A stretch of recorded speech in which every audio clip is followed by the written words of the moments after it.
Alors, un peu plus tôt en mai, le gouvernement québécois a annoncé l'investissement de 31 millions de dollars pour la mise en œuvre d'un plan d'action en services psychosociaux et en santé mentale en cette période de pandémie de COVID-19. Le mouvement Santé mentale Québec a salué cette annonce, mais a quand même émis quelques bémols. Nous rejoignons par vidéoconférence pour discuter de l'aide disponible et de l'importance d'être proactif dans le soin de sa santé mentale en période de crise de coronavirus. Une porte-parole du mouvement Santé mentale Québec, Mme Marie-Josée Delisle. Bonjour, Mme Delisle. Bonjour. Alors, votre mouvement rappelle à la suite de l'Organisation mondiale de la santé que santé physique et santé mentale, ça doit aller de pair. C'est indissociable, hein? On est des êtres complets. Si notre tête va pas bien un matin, on peut pas juste la laisser dans le garde-robe puis partir avec notre corps qui, lui, est en santé. On est un être global, puis notre santé mentale, il faut en prendre soin au même titre que notre santé physique. Puis souvent, on a tendance à attendre que ça aille pas bien pour s'en préoccuper. Puis là, on met pas toutes les chances de notre côté, disons. Et justement, vous pensez que le gouvernement aurait dû aussi peut-être investir davantage en termes de campagne de promotion de la santé mentale, pas seulement en soins une fois que ça va pas bien, là. Mais on est beaucoup dans une politique qui est curative. Hein? Il y a un bobo, il faut qu'on le soigne. Il y a un bobo, il faut qu'on le soigne. Puis c'est correct, les gens qui ont besoin d'aide, c'est très, très correct qu'ils aient accès à cette aide-là. Nous, on a comme philosophie de dire oui, mais si on travaillait en amont de ces problèmes-là, si on travaillait à faire que les gens soient mieux outillés pour faire face aux difficultés de la vie, qu'on puisse muscler un peu, les aider à muscler leur santé mentale, ben peut-être que ces problèmes-là qui arrivent, on pourrait en mitiger les impacts, on pourrait réduire leur importance, on pourrait même en éviter plusieurs. Puis la promotion, au-delà d'aider les gens à s'outiller pour avoir des bonnes attitudes de vie, ça va plus loin que ça. C'est aussi de travailler à faire que nos milieux de vie, d'études, de travail et de loisirs soient des milieux qui soient plus favorables à une bonne santé mentale pour tout le monde. Et oui, à cet égard-là, on aurait aimé qu'il y ait plus de sous qui soient investis en amont des problèmes pour aider les gens à être mieux outillés puis à avoir vraiment des actions qui aident à favoriser la création de milieux plus favorables. Puis c'est sûr que on dit pour chaque dollar investi en promotion, prévention, on sauve 6 dollars en intervention à l'autre bout. Donc, c'est un investissement.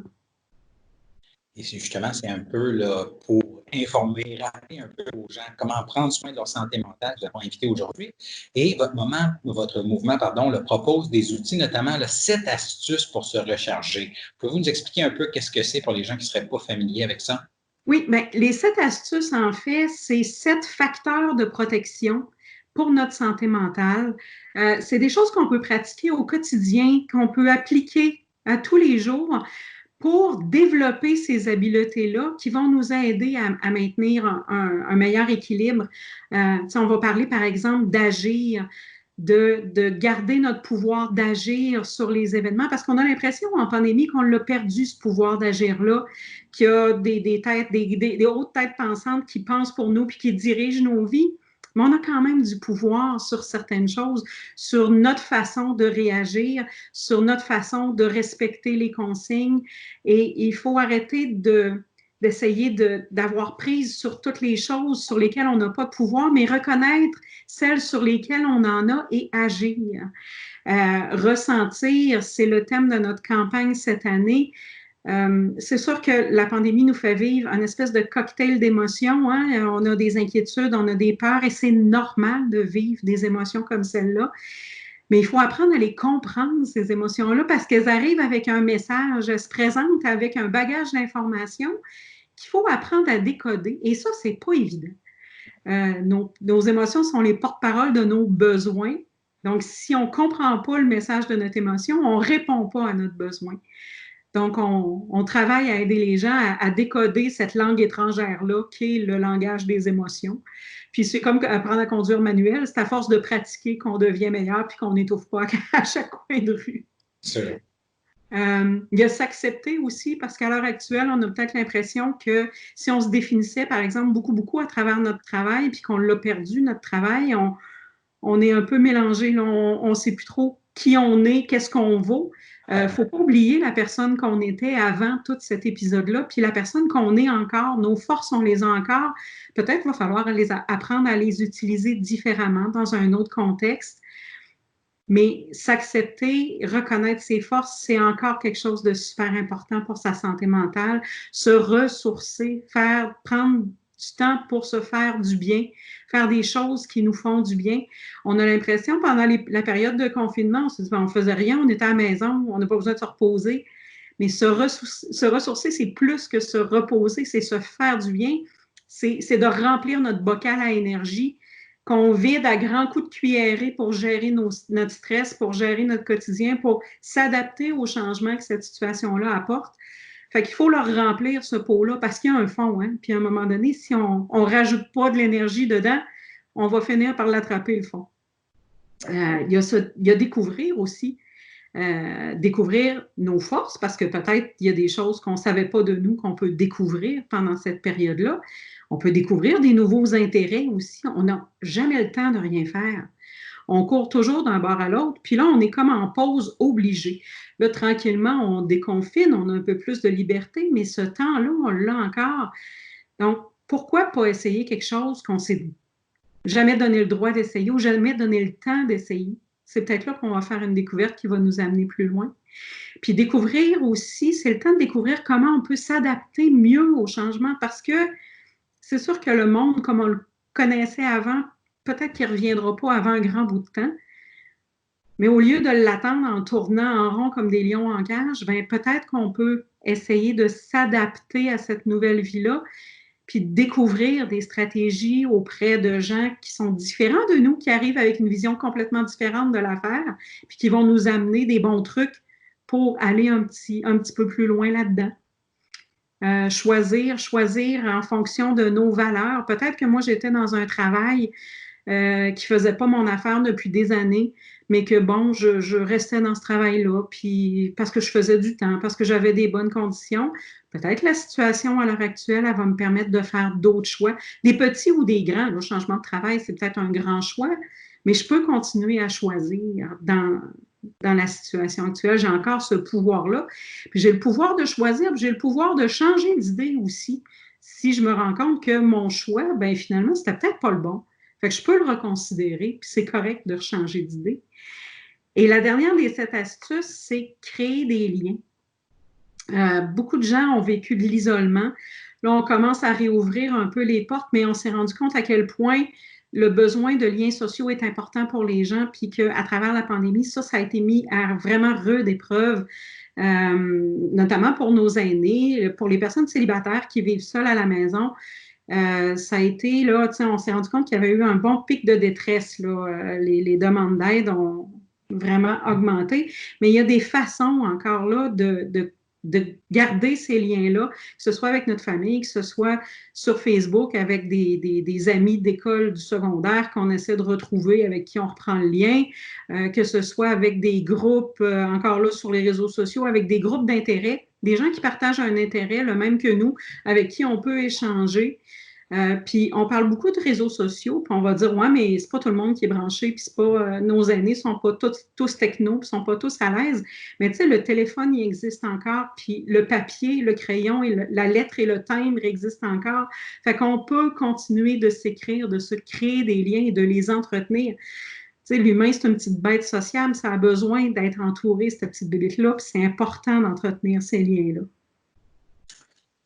Tout à l'heure, vous avez parlé de l'importance d'être capable de s'écouter. Et justement, cette année, votre campagne de sensibilisation porte sur le thème « Ressentir, c'est recevoir un message », être capable de bien entendre qu'est-ce que nos émotions nous envoient comme message. Mais ce n'est pas toujours évident dans une période comme celle où on vit en ce moment, où, par exemple, il peut y avoir des gens dont la qualité du sommeil est altérée. Ça peut avoir un impact sur la santé mentale. Certains ont des soucis financiers, ils peuvent avoir perdu leur emploi.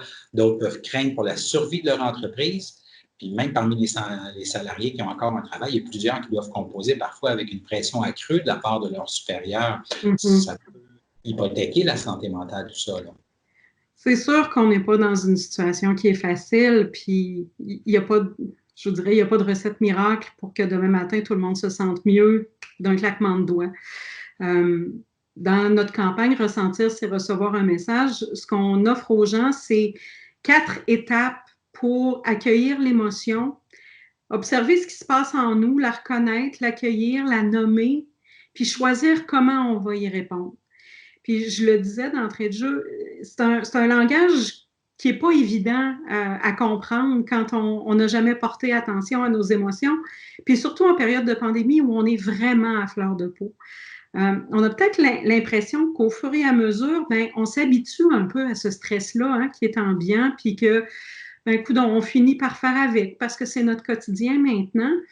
Mais il faut comprendre que toute l'énergie qu'on passe à gérer ce stress-là, puis à s'y adapter continuellement, ben, c'est de l'énergie qu'on n'a pas pour autre chose. Et on devient beaucoup plus sensible à tous les petits stimuli qui sont autour de nous. Donc, ça se peut que si je suis assise en train d'écouter la télé, puis que mon conjoint, ma conjointe est assis à côté de moi, puis qu'il mange des chips, ça se peut que ça m'énerve, mais profondément, comme jamais auparavant. Parce que cette énergie-là que je prends à gérer mon quotidien fait que j'ai plus l'énergie de passer outre ces stimuli-là, puis ces petites irritabilités-là. Et on voit beaucoup plus de colère dans les maisons, des colères spontanées pour des petites babioles, justement parce qu'on n'a plus cette capacité-là à faire un peu plus, à gérer un peu plus l'adversité, là, si petite soit-elle. Notre énergie, elle n'est plus là.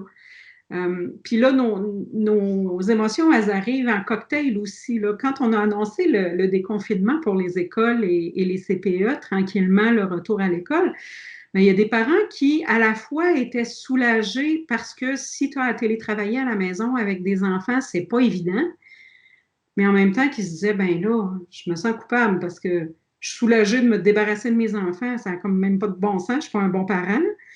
Mais ils vont-ils être en sécurité à l'école? Fait que là, je suis inquiète. En plus d'être ben, soulagée, un peu coupable, je suis inquiète pour leur sécurité. Puis je suis peut-être un peu triste parce que dans les derniers mois, on a eu une qualité de lien parce qu'on avait enfin du temps pour être ensemble en famille. On a eu une qualité de lien qu'on n'avait peut-être pas avant. Fait que tout ça peut arriver, peut se mêler, puis faire une espèce de sauce à spaghetti d'émotions dans laquelle on va juste ressentir une espèce de bizarre de malaise, puis il faut arriver à décortiquer tout ça en disant, ben c'est fait de quoi ce malaise-là? Ben c'est fait de cette émotion-là, puis de celle-là, puis de celle-là, puis de celle-là. OK, maintenant, qu'est-ce que je fais pour passer à travers cette émotion-là? Parce qu'il y a des besoins en arrière de chacune de ces émotions-là. Donc, c'est ça. C'est un nouveau langage à apprendre, mais il y a des techniques pour se pratiquer. Puis tranquillement, c'est comme pour une langue étrangère, bien, à force de pratiquer, on va commencer à comprendre les subtilités de la langue, puis on va être capable de mieux la parler. Puis c'est un travail de longue haleine, là. Il faut commencer quelque part. Oui, parmi les gens qui nous écoutent, il y a peut-être aussi des gens qui ont déjà visité les hôpitaux, qui en gardent un mauvais souvenir et qui ont une peur très grande de contracter le virus, très grande de peut-être être asymptomatique, donner le virus à des gens qu'ils aiment. Ça aussi, c'est un poids, là. Oui, c'est un poids, puis dans le fond, notre gouvernement a fait peut-être un travail magnifique et peut-être un trop bon travail, je vous dirais, à cet égard-là, parce que dès le début de la crise, ils ont été extrêmement proactifs en disant, ben, OK, on met le Québec sur pause, on s'en va chez nous, et le message nous a été martelé jour après jour. On est resté à la maison, il faut vous protéger, lavez vos mains, c'est une question de vie ou de mort. C'est une question de vie ou de mort, et ça nous a été martelé jour après jour. Et on se rend compte que ce message-là, on l'a vraiment intégré, ce qui fait que là, on commence à parler de déconfinement, puis on fait, ben non, je ne peux pas sortir. C'est une question de vie ou de mort. D'arriver à trouver l'équilibre dans tout ça, c'est pas évident. Je vous dirais, il y a peut-être un truc, il y a une grande spécialiste du stress au Québec, qui est Sonia Lupien, qui disait, pour essayer de me dégager d'une partie de cette charge émotive-là, ben, j'ai arrêté d'écouter les points de presse en direct. Parce que les points de presse arrivent avec un 30 minutes là, où le premier ministre va parler, où le ministre de la Santé va parler, le ministre, pas le ministre, mais le directeur de la santé publique va parler.